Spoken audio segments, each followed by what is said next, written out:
bubuksan natin to, pero ano, may dala na sa mga gamit.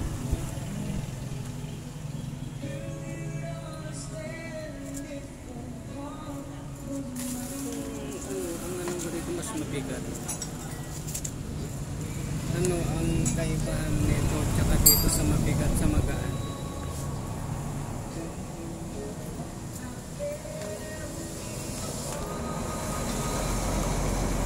Basta ito, ilagay lang natin kasi pinapalagay lang ito at saka itong spring. Yan. Alam nyo ba kung anong kwan nito, trabaho nito? Konting kalaman lang. Kasi kapag binibirit natin kahit na anong klaseng kwan, kapag ka mahina na ito, nagbabibrate yung motor. Kasi pag ugso-ugso yung labas nito eh. Yan. Tsaka agad bumabalik yung neutral kapag ka nagminor ka. Pero yung magaan, yung mahinang spring, konting hatak mo lang bumubuka ito. Yun ang trabaho lang yan. At dito naman tayo sa isa. Yung kaiba naman dito sa mabigat sa magaan. Dito sa mabigat, konting hirit mo lang tumataas yan. Ha? Tumataas to agad, kaya konting hatak mo lang tumataas siya.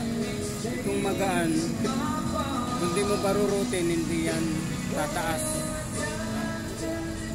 Tignan natin kung ano ang epekto nitong magaan. Inisin lang natin, tapos pinalagay lang itong dalawa. At saka yung spring pala.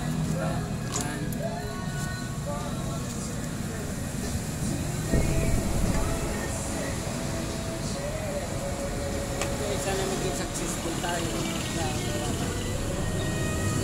pambel pa pala. Balikan ng pambel kasi ito medyo may kalutungan na. May mga pitak na siya. Yan. So sa long distance na delikado na.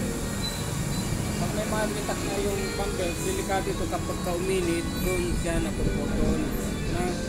Yung mga ganyan no.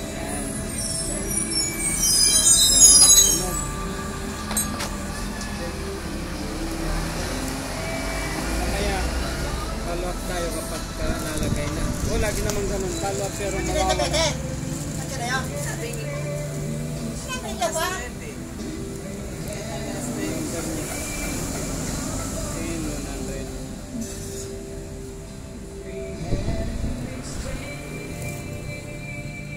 Mamaya, iti tayo.